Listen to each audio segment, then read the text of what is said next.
'Twas the night before Christmas, when all through the house not a creature was stirring, not even a mouse. The stockings were hung by the chimney with care, in hopes that St. Nicholas would soon be there. The children were nestled all snug in their beds, while visions of sugar plums danced in their heads. And Mamma in her kerchief, and I in my cap, had just settled down for a long winter's nap, when out on the lawn there arose such a clatter, I sprung from the bed to see what was the matter. Away to the window I flew like a flash, tore open the shutters and threw back the sash.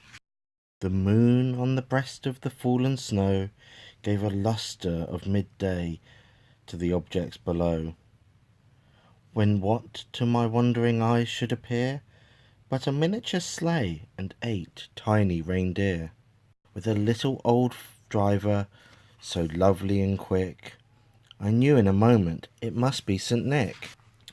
More rapid than eagles his coursers they came, he whistled and shouted and called them by name, now Dasher, now Dancer, now Prancer and Vixen, on Comet, on Cupid, on Donner and Blitzen, to the top of the porch, to the top of the wall, now dash away, dash away, dash away all. As dry leaves before the wild hurricane fly, when they meet with an obstacle mount to the sky, so up to the housetop the coursers they flew, with a sleigh full of toys and St. Nicholas too.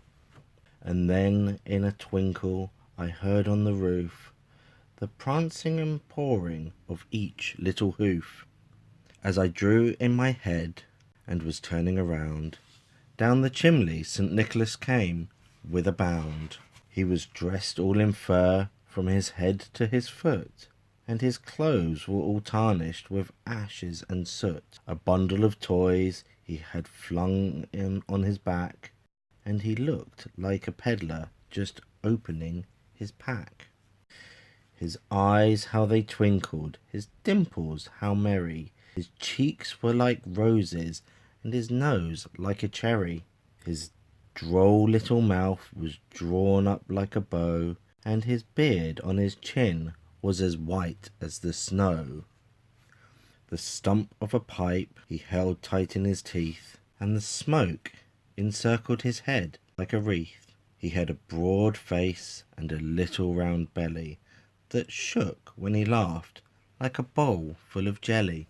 He was chubby and plump, a right jolly old elf, and I laughed when I saw him in spite of myself. A wink of his eye and a twist of his head soon gave me to know I had nothing to dread.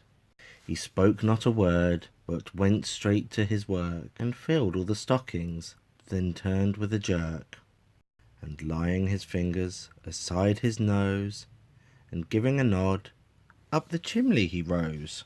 He sprung to his sleigh, to his team gave a whistle, and away they all flew like the down on a thistle. But I heard him exclaim, as he drove out of sight, "Happy Christmas to all, and to all a good night."